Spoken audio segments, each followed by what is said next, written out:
Всем привет, с вами Фил, и как вы уже знаете, совсем скоро разработчики запустят тест новой карты, в котором нас ждет изменение красной зоны, очередной баланс оружия и многое другое. Давайте же посмотрим все более подробно, но вначале небольшая рекламка. Перед тем, как знакомиться с обновлением, хочу порекомендовать вам отличный канал The Set. У парня уже 8000 подписчиков, практически каждый день он проводит интересные стримы по PUBG, а с промежутками всего в пару дней у него выходят ролики, где он показывает позитивные и самые крутые моменты со стримов. Ссылочка на канал в описании, давайте поможем ему в начинаниях.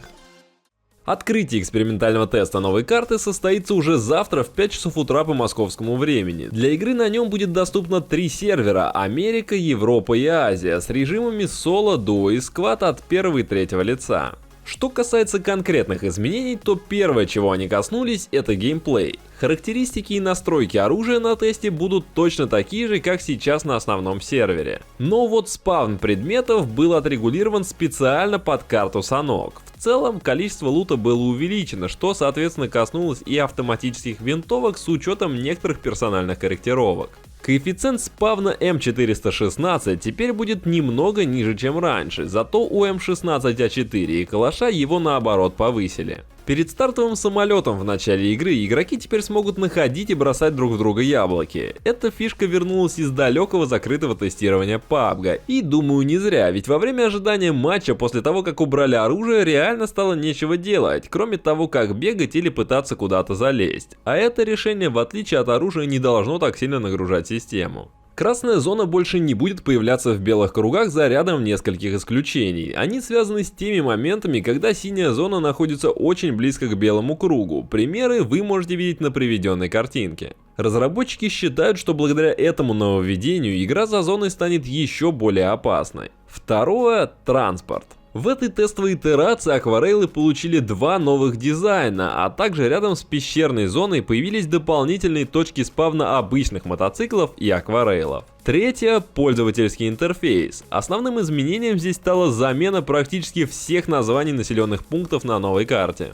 Все замены вы можете видеть на приведенной таблице, и, как по мне, новые короткие названия будут гораздо удобнее для использования при общении.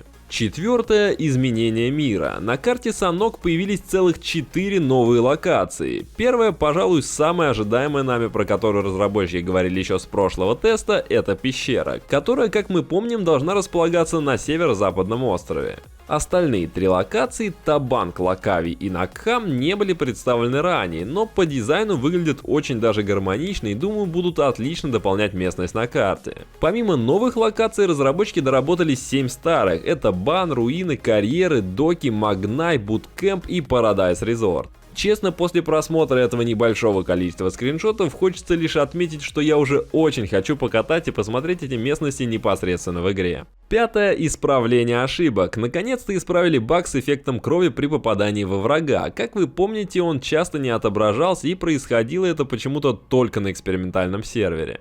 FPS в игре стал более плавным, благодаря тому, что разработчики смогли исправить его резкие просадки. Убрали проблемы со звуком. Немного уменьшили эффект тряски прицела в момент, когда по нам попали. Удалили несколько невидимых объектов внутри зданий.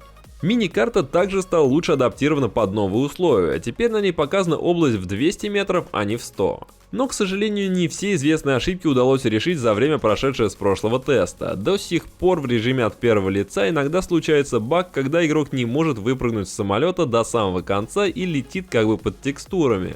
Случается это чаще всего из-за использования паркура перед началом полета.